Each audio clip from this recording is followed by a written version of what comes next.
Annenberg Media.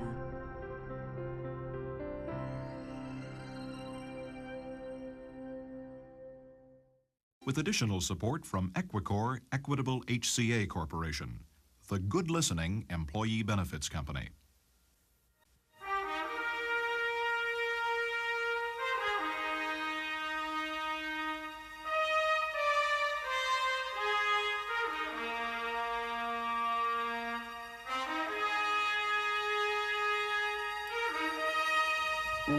We do not all start life on an even playing field.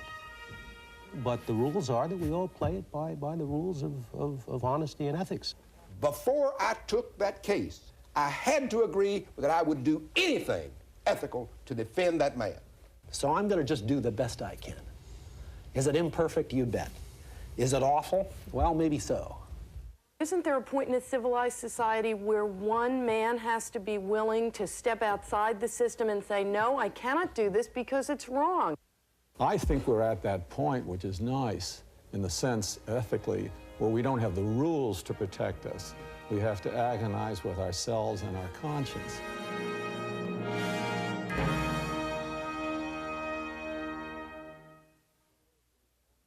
The truth, the whole truth, and nothing but the truth. More and more, we seem to bring our grievances, large and small, to the courtroom, seeking something that corresponds to our sense of justice. The truth, the ancient oath tells us, is the essential ethic of that process. But the professional codes for lawyers demand zealous advocacy, and as we shall see, such zeal may not always lead to a sense and a search for truth. The justice that lawyers are trained to seek is whatever is right for their clients. As a much-quoted opinion put it, an advocate knows but one person in all the world, and that person is his client. At times, the gamesmanship and the strategies in a trial seem to be at odds with the ethical codes we all accept in all other aspects of our lives. Does the adversary system allow, in fact, even demand, that lawyers act in a way that for the rest of us would be considered amoral or even immoral? In our hypothetical case study, our moderator is Charles Nesson. Mr. Abrams, let me introduce myself. I'm Hiram Powers.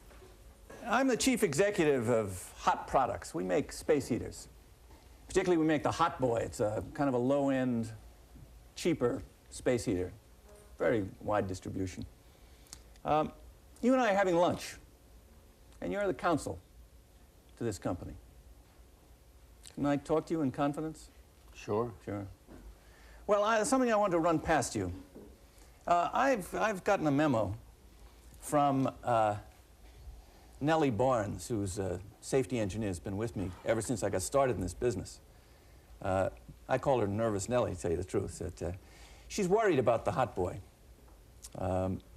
Apparently, there have been a few fires, but, you know, there are always fires with space heaters. And she's worried that under some circumstances, the heater tips over, and the shutoff doesn't work, and could be responsible for a fire. And I've looked at it and considered it and figured what it would cost to change the product and put an emergency shutoff on it. And the fact is that it would price our product right out of the range that we're in right now, completely change our market structure.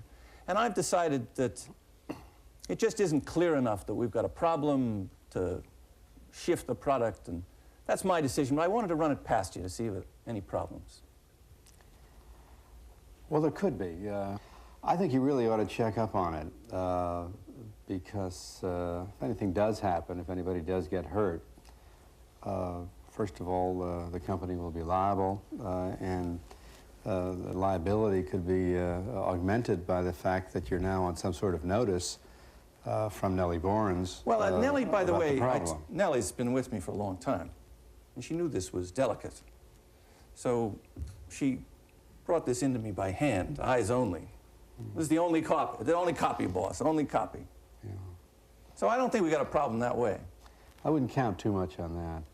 Xerox machines are around, and but if anything ever happened, she'd have to testify. You'd have to testify. Mr. Neal, you got any problem with my business decision there? Sure do. You may get some zealous prosecutor who wants to prosecute you criminally, too, for some sort of reckless conduct. It's a very dangerous thing to go ahead. And I would recommend that you stop right now and determine whether this space heater is dangerous to the users or not, and not go ahead. And I would even perhaps consider a recall. Let me just. And I've now lost my job as general counsel, haven't I? Yeah, well, I want to know whether you, as my counsel, think that it's your place to tell me that I'm wrong. Yes, I think it's my place to tell you that that's bad judgment, and you've also put me on the spot because I don't know what my ethical responsibilities are now. I think my primary responsibility as board of directors, I think, now that I think about it, and now I think about the danger of the company in the continuation of the marketing of this hot boy heater, I think I've got to go to board of directors and tell the real bosses of the corporation just exactly where we are. I think it's incredible that Mr. Neal's quite so worried so soon. We've got one memo. I want my job. You don't think he's going to last too long, do you? Miss Birnbaum, you know, I've always made my toughest decisions just by myself. You know, I sit down. I used to do it just write out longhand. Pros on one side, cons on the other. Now I've got this new computer, and I do it on my computer. I show you a memorandum that I've written, my notes, just me to me. And there it's all laid out.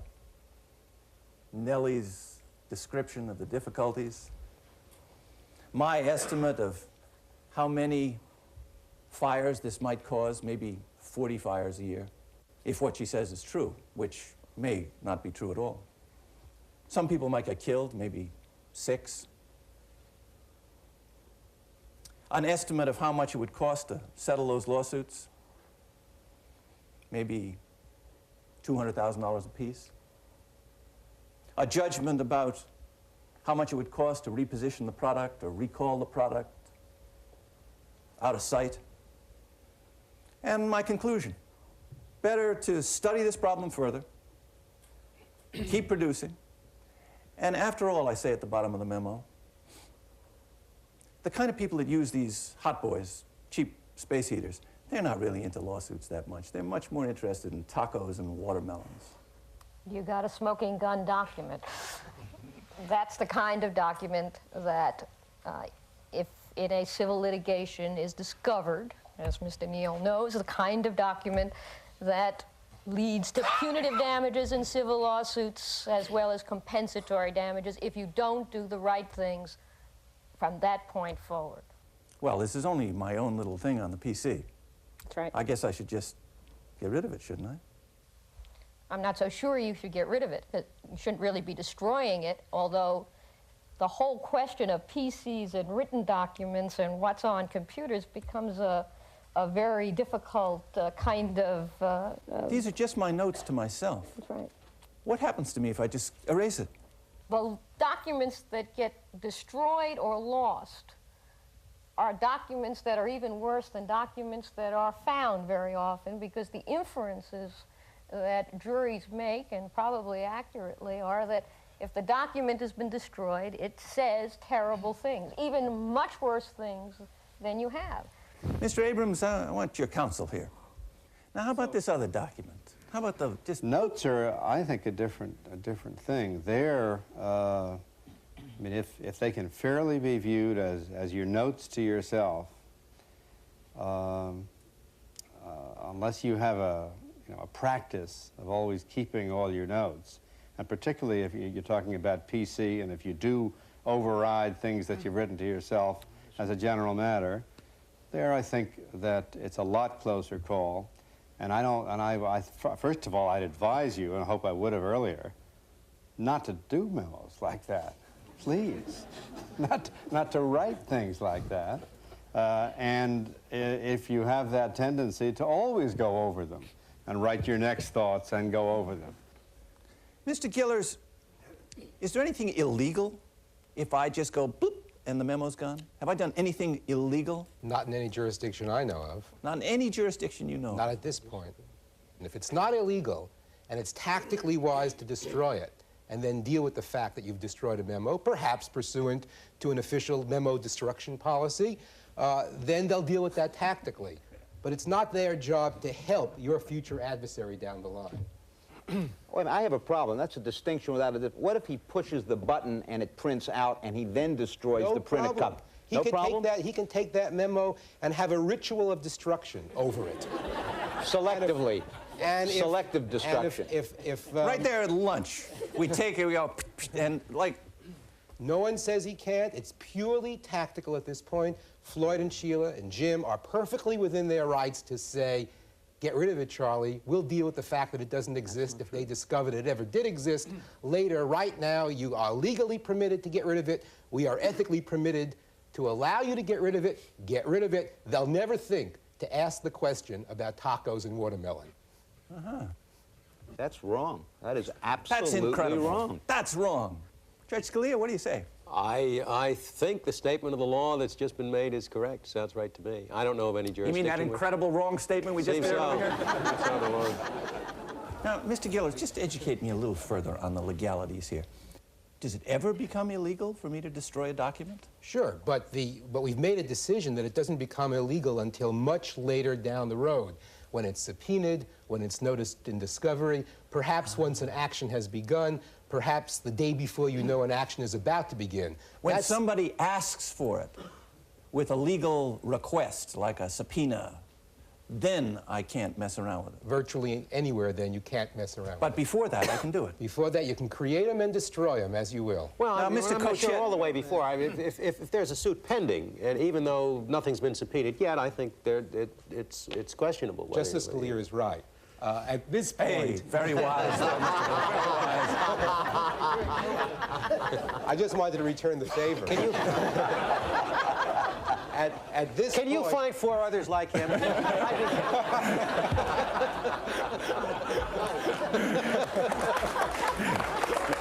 The question, Judge, is can he find 4 others like you? Here's what happens. A few months after this conversation, Mr. Chesley, let me take you back a few years, all right? Right out of law school. You're sitting there in your office and you hear sirens. You look out the window, fire engines.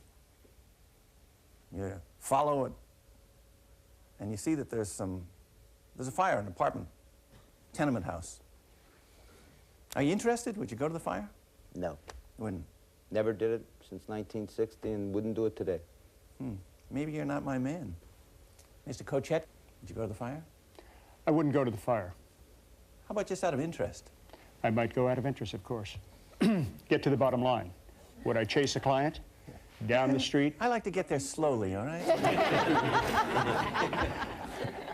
You go to the fire and you see a fellow clearly distraught over by an ambulance. You ask a question, it turns out this man lived in an apartment with his young daughter. The fire, daughter has been killed, apparently, going off in the ambulance. Father's grieving there. In fact, you overhear one of the firemen say something about a space heater. Would you consider going up and talking to the father? Not even a question. Why not? I'd go up to him and I'd talk to him and I'd say to him specifically, oh, Sir, you would go up and talk absolutely. To him. I'm now there. You put me on the scene. Yeah. I'm on the scene. I hear a fireman talking about a space heater that caused that fire. Yeah. I'd go right up to that father and I'd say, Sir, you better investigate what caused that fire, and you better make sure you get someone who's good and competent and understands the problem. Absolutely, without a question. Would you give me a card? That's, you know, I don't think so, no. Yes, you would. No, I wouldn't. No. I might tell him my name. I don't know that I'd give him a card. I'd tell him my name of 3 or 4 other lawyers in my firm that happen to handle these excellent. Telephone number. No, I wouldn't do that. No. But I'd certainly make him aware, and I think that's, you know, this whole fallacy of running after cases. I agree with the wholesale shopping is wrong, but the fact situation that you present, yes, sir. Who's going to pay for you to represent that father? I'm going to handle it on a contingent fee arrangement. And what does that mean to the father? What does it mean? It means it opens the doors to the courthouse if someone that otherwise couldn't afford to hire a lawyer like Sheila or Floyd or someone else, they couldn't pay hourly wages, so I will take it on a contingency. And you justify that as a kind of like public service, opening the courthouse. Not only do I justify it, I'm proud of it. These plaintiffs' lawyers bring their lawsuit, all right? And we're looking at discovery now. I'm going to be deposed. Ms. Birnbaum, deposition's coming up very shortly. You got any advice for me as to how I should prepare for this deposition? Absolutely. I would tell you to tell the truth, to not volunteer and expand on answers, but answer the question directly that's being given to you, and to only answer if you're sure that you know the answer. You shouldn't guess at things. If you don't know something, Well, you can tell somebody you don't remember or you don't know something. You would never tell me to lie, would you? Absolutely not. But how about I don't remember? Mr. Neal, how about I don't remember? Well, if you do remember, that's a lie as much as saying it didn't happen. So I think that you would remember, and I think you now have to go over that. Wait one second, would you? All right. I'm telling you, I don't remember. Sure. Are you going to remind me? Are you going to say to me, oh, come on, high powers, you remember perfectly well. I remember that document. Let me remind you what it said.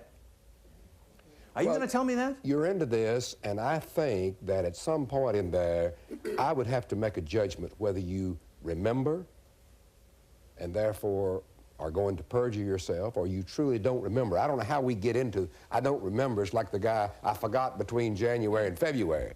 I probably would have to say, look, you must not perjure yourself. If you're still going to perjure yourself, and my judgment is, I've made that judgment, I would have to, again, withdraw. I've lost, this is my second position I've lost in this forum, but I'd have to do it. If I'm an honest, ethical counsel, I would have to withdraw. Now, the more difficult question comes in is, what if I then learn, after I've withdrawn, that you did go in and perjure yourself? What do I do then about ameliorating, even eliminating that fraud on the court? That's very difficult. I'm looking for a lawyer who's going to help me here. Right. Mr. Abrams, are you going to help me here? I'm going into a deposition. I don't want to just spill my guts to him. You don't have to spill your guts to him. You I want to. You have to tell the truth, though. Yes, that I'm going to do. And tell the truth means it. And answer the questions? Means answer the questions as narrowly as possible, though, right? Within reason. Within reason. But generally narrowly, yes. Suppose they ask me, Mr. Powers, are there any memos written in response to the Nellie memorandum? I don't want to tell them. Can you do anything to help me out in that situation? Or do I just have to say, yes, yes, here it is? If you wrote a memo, the answer to the question is yes, I wrote a memo. I don't really consider it a memorandum. I consider what it is just, it? Okay, it was like personal notes. Oh, that document. Look, I think there it really does depend how the question can be fairly understood. Could I fairly understand it as asking for memoranda, not for personal notes? Ms. Birnbaum? That's a fine cut, and I think if you literally took the word memo to mean something other than notes, you could say, I didn't write a memo. Hey. That's the lawyer you're hey. looking for. I wrote notes. Hey. And part of the adversary... I don't have to come forward and say, I didn't write any memos, but I did write some notes. But I don't have to come into the deposition and say to Stan Chesley, hey, wait a minute, I have something I'm hiding either, or I have written, and this is what really happened, or this is what happened at all. He's got to find that out. His job is to ask questions. Now, I've got a fair interpretation. It's personal notes, not a memoranda. Can I say in response to the question, hey, no memoranda? I don't think so, and I would strongly urge you not to do that. Would you consider, as the lawyer, asking a clarifying question? Such as, you mean memoranda sent to other people in the company or received from other people in the company? That's possible. Yeah, that's what I mean. I would... No. Yes, if I could get him to say in some fashion on the record that he wants something which we don't have, then the answer is we don't have it. And if I can get him to clarify his request in a way which cuts out notes to myself or doodles on a piece of paper or things I said to people other than Nellie, for example, It depends what the question is and how the question can be fairly understood. But isn't that all gamesmanship? Yes, let me give you an example. Oh, you've never heard of gamesmanship? I'm shocked. Not on this side of the table. Touche. Mr. Cochette, Mr. Cochette, you're representing someone in an intersection accident case. This is a hypothetical. Person's involved in an automobile accident. They're supposed to wear their prescription glasses. The client comes to you and says, I wasn't wearing my prescription glasses. I was wearing my sunglasses. And you take that client into a deposition, and Mr. Abrams asks the client, sir, were you wearing your glasses at the time of the accident? Can the client say yes? Surely. No problem. Not with the question as framed, and yes. The answer is yes. Isn't that gamesmanship? That's not gamesmanship, no, because I haven't objected. I haven't objected to the question yet, and I assume you're going to ask a follow-up question. No. No, that's it. Hey, were you wearing your glasses? Well. And she says, yes, she was wearing Yes, glasses. I was wearing my glasses. She was Of course, they were my sunglasses. They were not my now prescription you know what? glasses. Then I'll tell you what.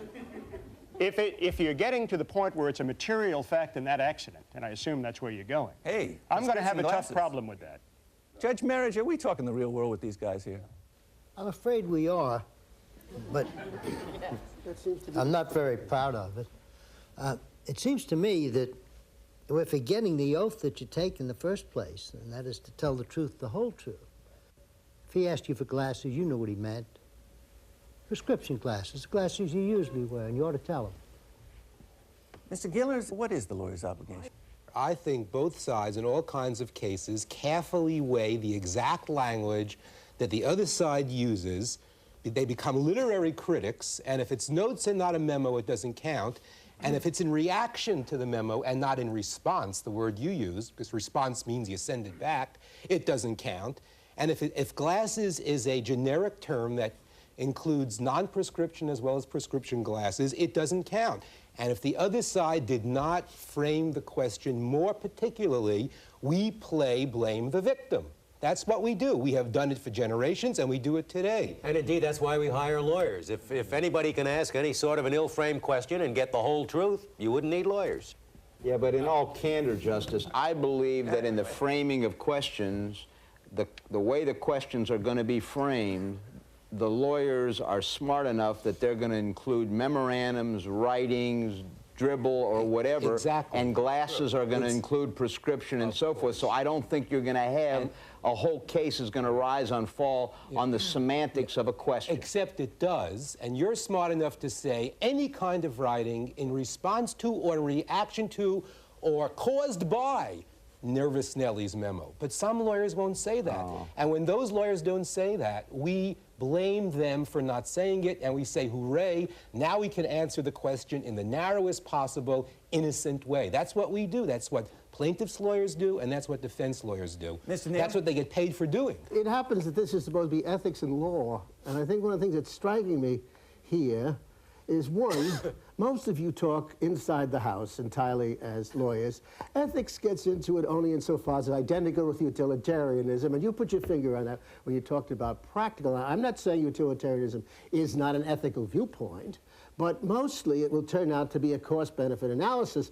Now, that's not the only ethical tradition that we have, and if you're telling me that, in effect, what you call ethics in the law is simply utilitarianism or a cost-benefit analysis, how do you plug someone's death into cost-benefit analysis? How do you plug treating somebody as a thing into cost-benefit analysis? You said before, very early on, when the question of people dying from this damn heater was brought up, that you were ready to pay the price. How are you paying the price of death? How would you go about doing it? Mr. Gillis, what do you say to this man?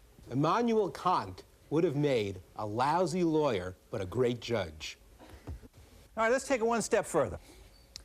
We go through the discovery phase of this business, and Hiram Powers doesn't recall the details of his PC memorandum. He admits that he took a few notes, maybe, but destroyed them as he usually does. And it doesn't come to much as an issue.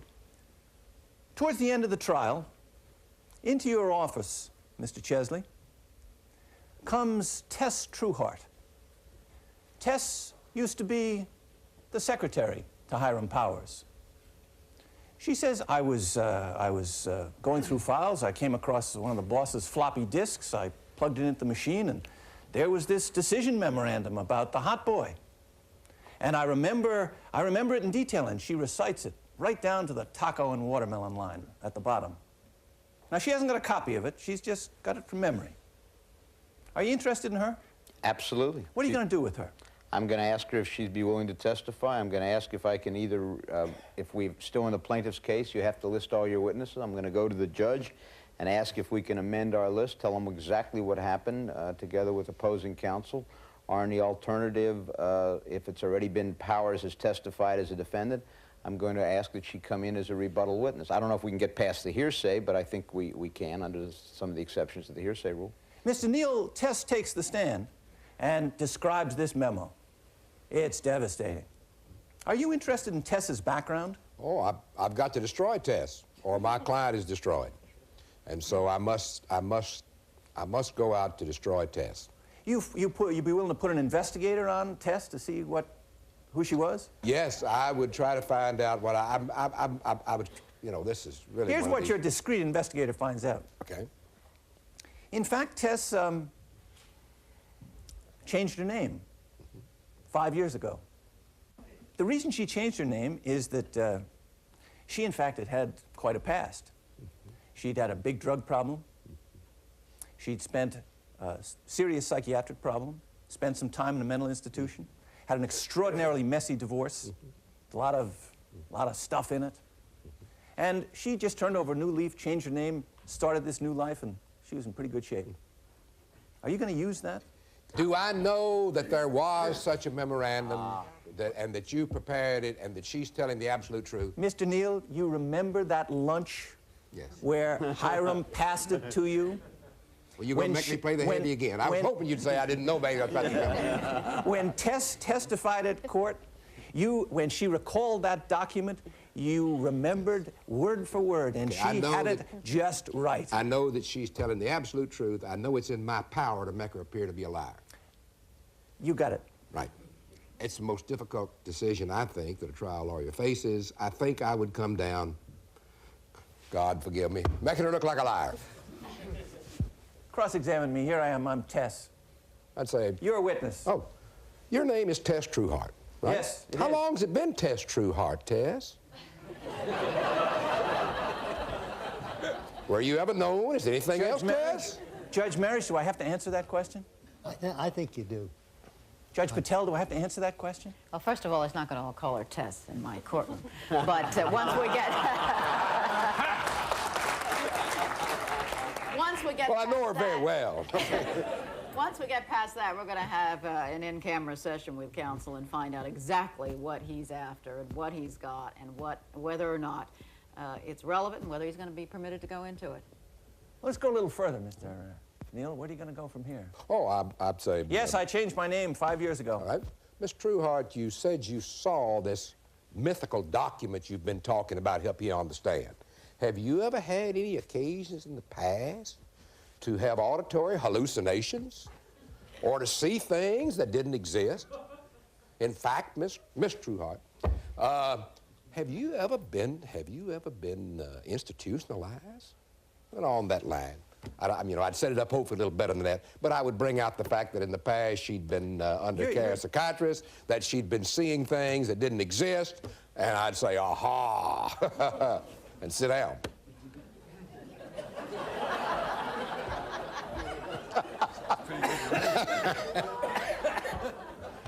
I'm going to be a very popular man in this group around here. There was one word that just hit me as it went by. Uh-huh. No, mythical was the word. Oh, well. Mythical. I might get called down for characterizing that. That's testifying a little bit, but I'd still try. I'd say this mythical document. And then the judge would even though you know that document was no myth whatsoever? And an adversary society puts us in all these ethical dilemmas at all times, because the whole concept is that that man is going to do his job, I'm going to do my job, and out of the clash of these jobs will come the truth and justice. Mr. Neal. I would have to destroy Tess. I would have to do it even though I guess I knew that, because I'm using the truth. Tess? The truth is she's changed her name. The truth is that she's been institutionalized, having auditory hallucinations and seeing things that didn't exist. I'm putting out the truth. There is that person. Now, my goal, I guess you'd say, is to deceive the jury. But I think that's permitted in our system. If what you're telling us you have to do is necessitated by the system, we have to take another look at the system. It's not a matter of being a starry-eyed fool. It's a matter of trying to get some critical distance. I'm not at all sure. I'm not at all sure we shouldn't take a new look at the adversary system. Well, but look, all I ever read when I hear a justification, basically two things. This stuff about the truth comes out through conflict. I have never seen a lively debate where people are at each other's throats that ever resulted in any truth. Mostly it results in an exacerbation of the issue and maybe a clearer definition of it. Judge Patel, you mentioned before that you would consider whether you'd allow Mr. Neal to do this. Having heard what Mr. Neal is up to, are you going to allow it? No, not based upon what I've heard so far. I'm not going to let him use the term mythical, for example. I have the power to correct what I may believe is an effort on both sides to deceive the jury and do more damage to him as a result of that kind of question than that kind of question would suggest. The question is, are you going to let him go after the witness on her name change, her psychiatric history, her drug involvement? It depends upon how proximate it is to the time of her testimony, to the time when she went to work for this company. If there's been a lengthy history of her having had no such problems, I'm not going to allow him to go into it. Judge Merhige? The short answer, I think, is it relevant to her credibility? These are tough questions, as you know. I don't think there are any easy answers, but we've used the adversary system, I think, very well for a long, long time. There may be, as Dr. Smith suggests, maybe we ought to look at it again. But being absolutely practical, and it's not going to make me very popular with the members of the bar, lawyers are not always looking for the truth in a case. But if they stay within the rules, it's worked for a long time. Bothers me, but not so much. I wouldn't go as far as Judge Patel. I'm not going to make those kind of decisions. We have a jury there. They're going to judge the credibility of the witness, and I think Mr. Neal has the right to do what he's doing. Justice Scalia? I agree. Would you mind saying that again, sir? I agree. I think the problem is the adversary system. If you want to have the adversary system, this result follows. Now, Professor Smith may say scrap the adversary system, but you better look at what the alternative is. The adversary system has been described, not too unrealistically, as based upon the premise that if you take two photographs, one focused too far and the other one focused too near, superimpose them upon another, one upon the other, you'll get a sharp image. That isn't always true. But that is certainly an accurate description of what the system consists of. Even though the people inside the system are working as hard as they can to produce a result which they know to be untrue? They are working as hard as they can to produce the true evidence that is most favorable to their case. And the other side is working as hard as possible to produce the true evidence. Once it becomes false, you're out of the system. The true evidence that is most favorable for the other side. And let the jury pick between the two truths. But I would respectfully dissent that all too often it happens that there's not an effort to obtain a sharper image, but to obfuscate in the hopes of deceiving the jury or misleading them just a little bit so that they will find in favor of your client. Mr. Gillers. The problem that Judge Patel has is that she doesn't know if the witness is telling the truth, and Mr. Neal is not going to tell her, and she can't ask him. He knows that as a result of a privileged communication. Can't you say to Mr. Neal, at least you have an ethical obligation not to consciously lead the system to an untruth? Listen, for better or worse, and it may be worse, and we can all vote to change it tomorrow, but Mr. Neal has the opposite ethical obligation. As Justice Scalia correctly says, his obligation is to introduce that truth that helps him and encourage the jury to disbelieve what he knows to be the truth if it helps the other side. And the other side is going to do the same thing. And the truth that we finally get, the so-called courtroom truth, may be false, but it's true for the purposes of our justice system. Sounds odd? It is odd. That's the system we've been living with for hundreds of years. But I think here's what happens. The case comes almost to conclusion. The evidence closes. You've had arguments to the jury. It's a Friday afternoon. Mr. Neal, you've been through a tough one here. Monday morning, the case is going to go to the jury with the judge's instructions. You're sitting having a Jack Daniels, and a young associate of yours comes up to you, ashen-faced, with a floppy disk in his hand. Says, boss, I was going through the files, and I found this floppy. And when I put it in the machine and brought it up, there was a file on it called Nellie, and there was the document. What do you do? Well, I think I have to ask you some questions on that. Have I denied the floppy existed? No. Well. See, Well. Production of documents. Yeah. Yeah. I guess Hiram Powers has said there's no record of it. I destroyed it. Yeah. Okay, although everybody thinks I'm a scalawag, I go to the limits of the Code of Professional Responsibility. The Code of Professional Responsibility would require me to produce that for the other side now. All right, that's Friday afternoon. Since I have denied it existed, I now know that it does exist. I have to produce it. Friday afternoon, judge has gone fishing. Nothing happened until Monday. I try to settle that case first, maybe. There's a phone call. Surprise phone call.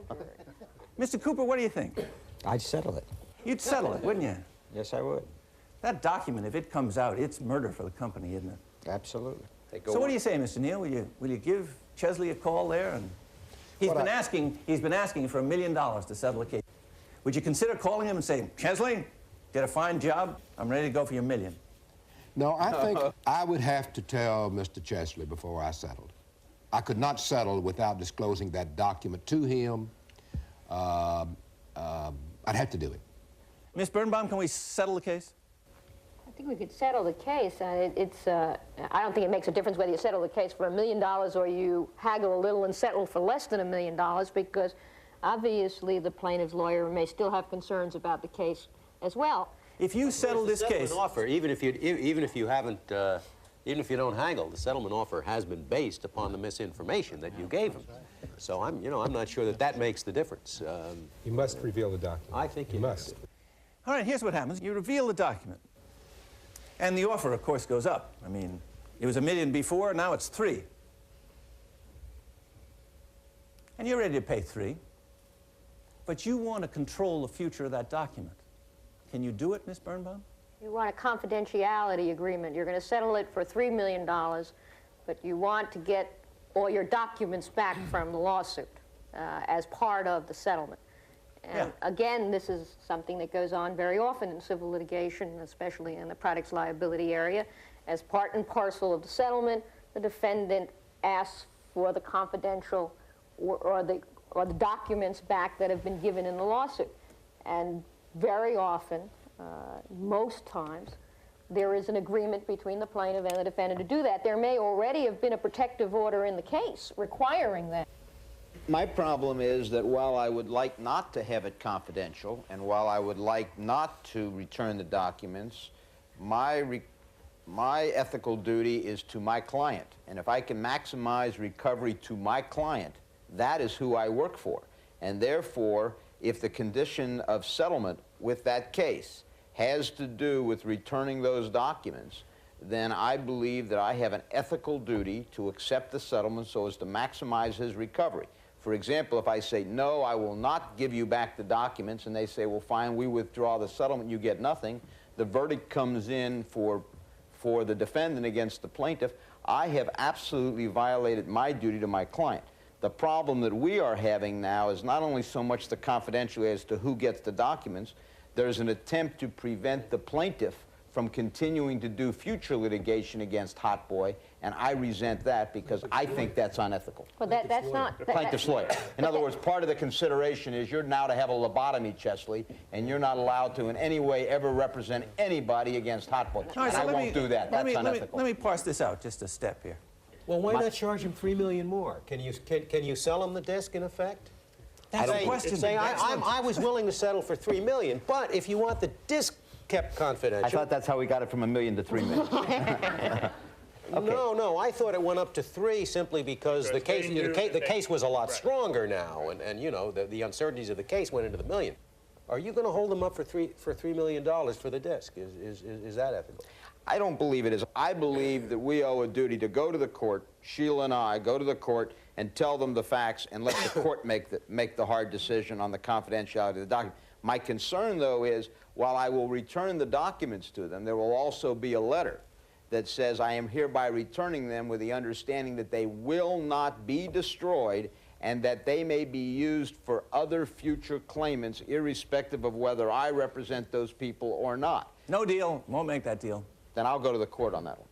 No deal. Then I'll go to and the they're court. not going to pay their $6 million to you. Oh, they will if it's confidential and they get their document back. Yeah, if. And I'm willing to But not unless you give them that agreement. I give them back the document, but I'm not going to give them the right to destroy the document now relative to future litigation. I don't have that duty. Why is that your business? It is my business. Why? You have your client. No, I have my client, and my client's got the money because I believe that... Your client hasn't got the money until you make this deal. Oh, I'll go to the court on that one because I'm giving the defendant everything that they're legally entitled to have, which is confidentiality and their document back. And I believe that a court will enforce what I am suggesting. Impose a settlement? How can a court impose a settlement? They can't do that. Impose a settlement. They're entitled not to make the settlement if they want. They're entitled to destroy the document now? If it's not illegal, why not? If it's not illegal, Well, if it's illegal, you're making your client pay for so that future clients can recover. Is that I would not jeopardize the settlement, but at the same time, you just did. I don't believe that they. No, I said I'm going to. Dear Ms. Birnbaum, I'm returning the document, I'm returning the floppy disk, but I am urging you and stating to you that this disk should not be destroyed so that it may be used for future litigation. Does your duty to keep the confidence depend upon them not destroying it? I can't, once they own it. Mr. Abrams? I think there's another player here, too, that we haven't mentioned enough. The court has got to decide whether to enter this protective order, and the court should consider, in deciding whether to enter it, Mr. Maynard over here, who is the surrogate, as it were, for the public. Well, let's see how Judge Merhige takes that one. Judge Merhige, here's the way it comes up to you. Ms. Birnbaum comes in and has worked out a settlement arrangement with plaintiff's counsel.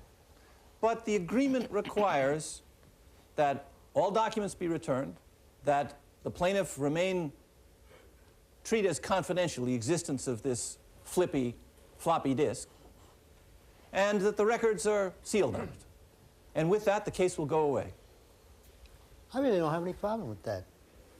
Well, the only problem would be they'd get hell for waiting so long to settle it. That's neither here nor there.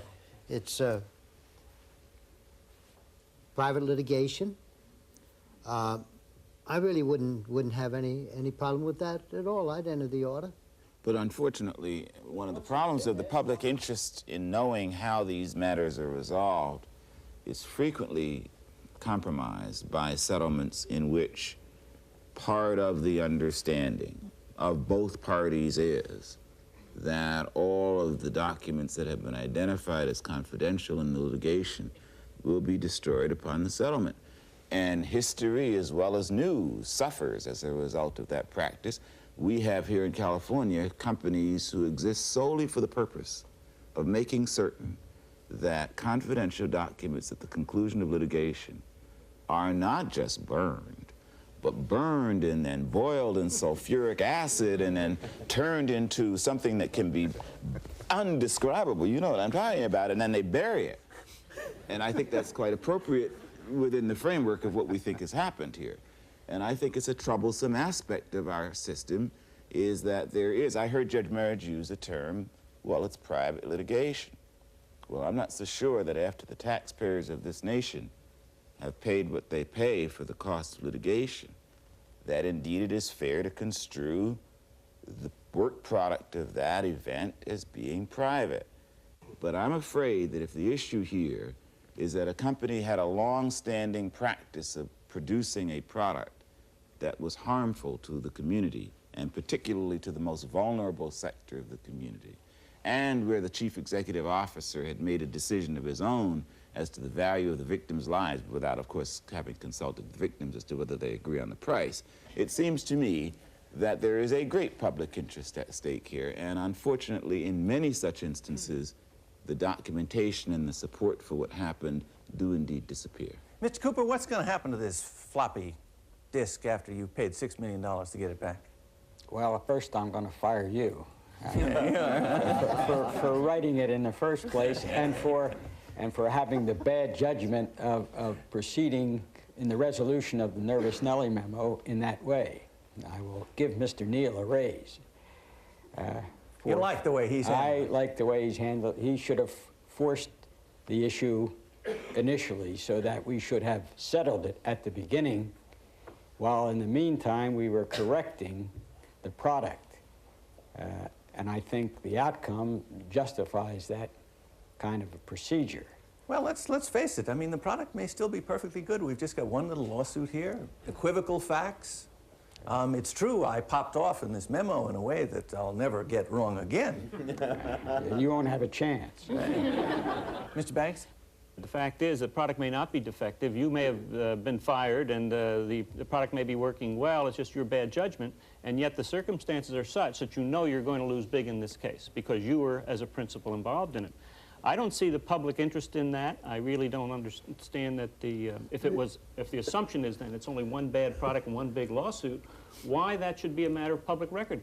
The corporation has fixed its problem, and it has to fix its problem. I mean, there are other forces that make it fix its problem, if there is one. And if it becomes well known that a plaintiff recovered $6 million, you know you're going to get flooded with lawsuits. And it will become well known. Judge Patel, are you going to agree to the confidentiality of... They may stipulate or agree to whatever they want to do between themselves, but I will not sign the order. This is not private litigation in my view, but litigation between private parties in a public forum.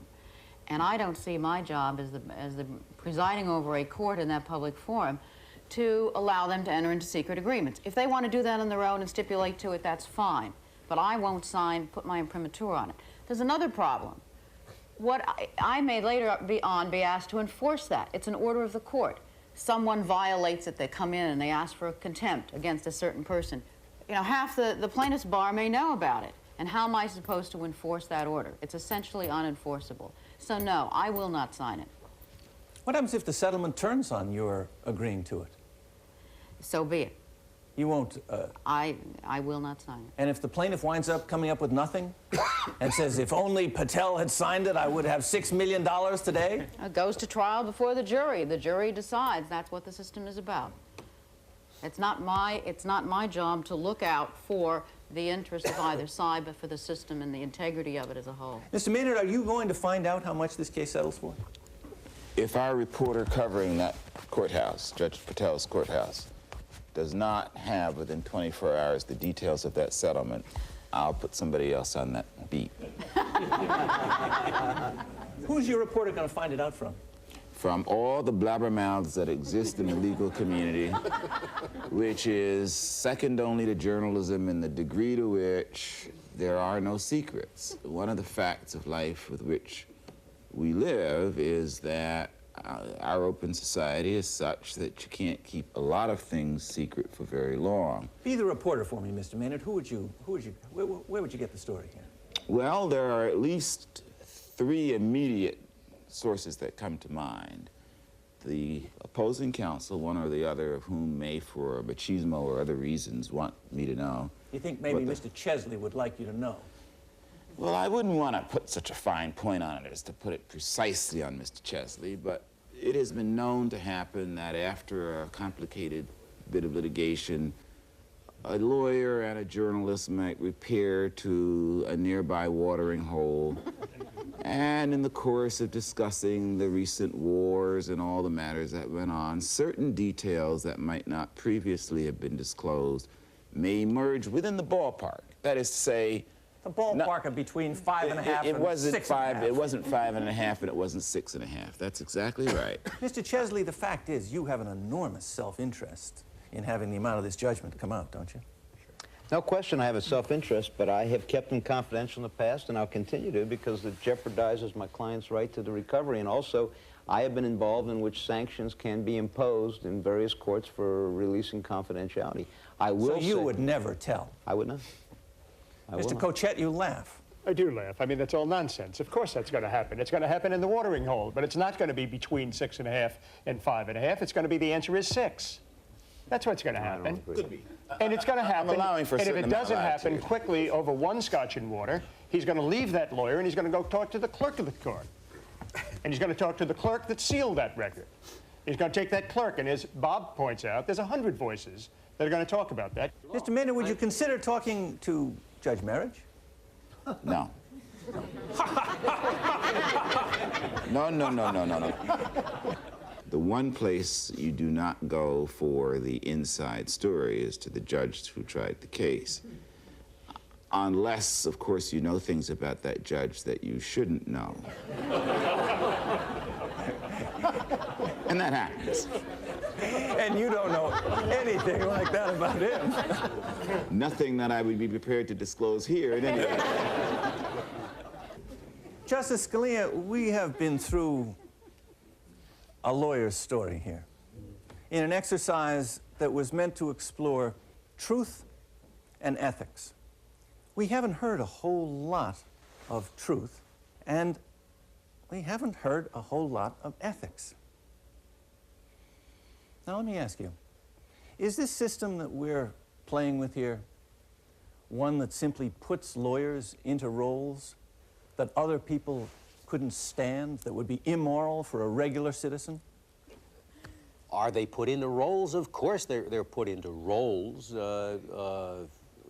That's a very good word for what the common law adversary trial is. That is a play. Other systems don't work that way. In the civil law system, you do not have the three unities, that the whole thing takes place on one day. You'll have a civil case investigated by an investigating judge over months, and he'll hear one witness one day and another witness another day and so forth. We do it all as a drama.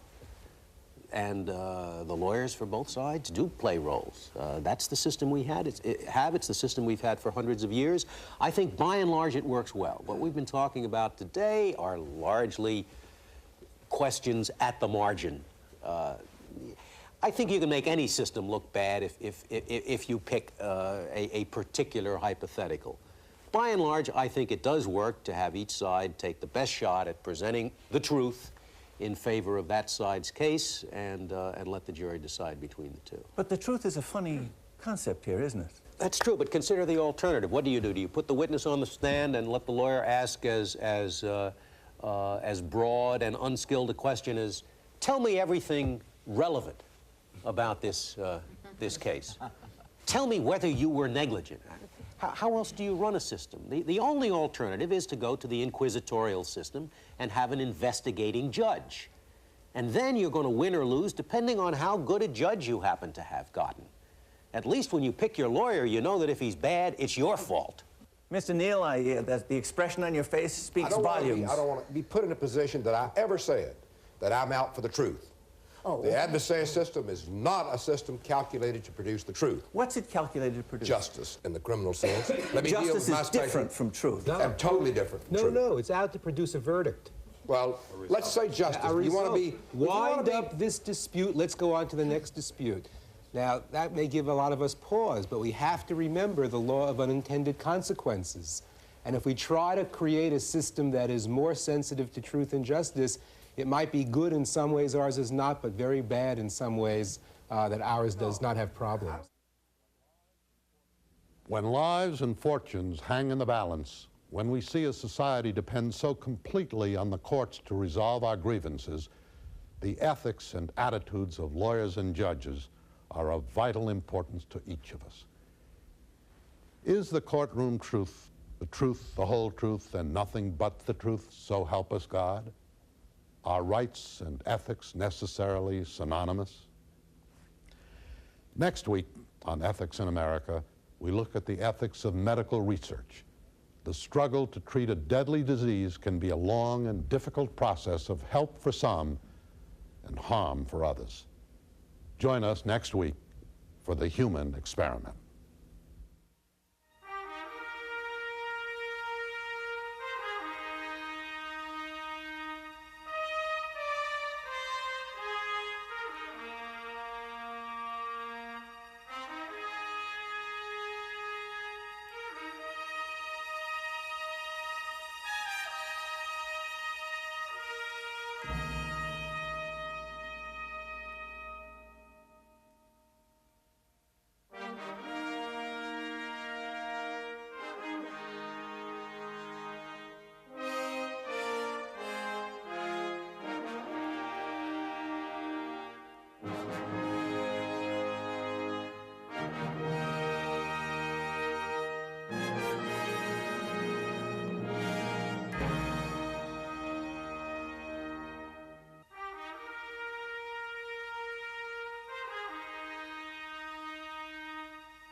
This has been a production of Columbia University Seminars on Media and Society in association with WNET, New York.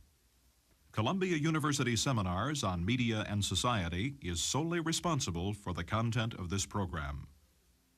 With additional support from Equicor Equitable HCA Corporation, the Good Listening Employee Benefits Company.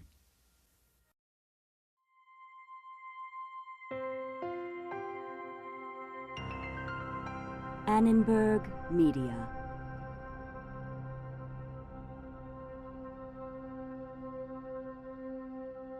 For information about this and other Annenberg Media programs, call 1-800-LEARNER and visit us at www.learner.org.